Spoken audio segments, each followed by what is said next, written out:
சஞ்சுலாம் core of Rajasthan Royals. ஆமா ஏன்னா சஞ்சுக்காக இங்க எவ்வளவு பேர் அல்லா போல் நல்ல போல் சொல்றவங்க இருக்காங்க ஆமா. தமிழ்நாட்டுல. அப்படி இருக்கப்ப அவரு வந்து அந்த மாதிரி டிசப்பாயிண்ட் ஆகுறதாலதான் இங்க இவ்வளவு பேச வேண்டிய சூழ்நிலை வருது. எங்கேயாவது பார்ட் ஃபேஸ் பண்றோம்.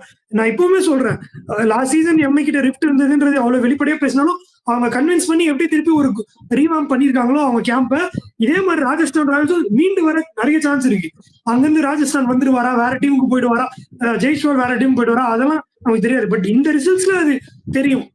அதுதான் இப்போதைக்கான ரிஃப்ட் இருக்க மாதிரி தெரியுது பாக்குறதுக்கு. அதுதான் சொல்ல வந்தேன். பிரபு அதை சொல்லிட்டு டீம் தோக்குறனால அது வந்து தெரியுது. இதே டீம் ஜெயிச்சுட்டு இருந்து உள்ள ரிஃப்ட் உண்மையிலே அதனாலதான் தோக்கணும்ன்ற மாதிரி இருக்கு ப்ரோ. அதுதான் இன்வால்வ்மெண்ட் கம்மியா இருக்குல்ல. அதெல்லாம் தோக்குறாச்சு. அதனாலலாம் தோக்கல. தோக்குற main reason is immaturity. Last match Riyan Parag நின்று அந்த மேட்ச் பினிஷ் பண்ணி கொடுத்துருக்கணும். தேவையில்லாம ஒரு ஷாட் ஆடிட்டு அவர் மைண்ட் செட்ல இருந்திருக்கணும். அந்த செட் பேட்டர் ஜெய்ஸ்வால் அவுட் ஆயிட்டாரு.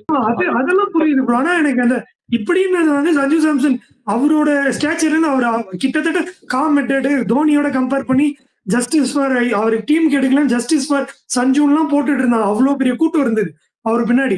அவர் இவ்வளவு ஈஸியா ஒரு ஆக்ஷன் பண்ணுவாரா எனக்கு தெரியல. அதுவும் என்னடா கையில இருந்த மேட்சை விட்டீங்க ஒரு மாதிரி.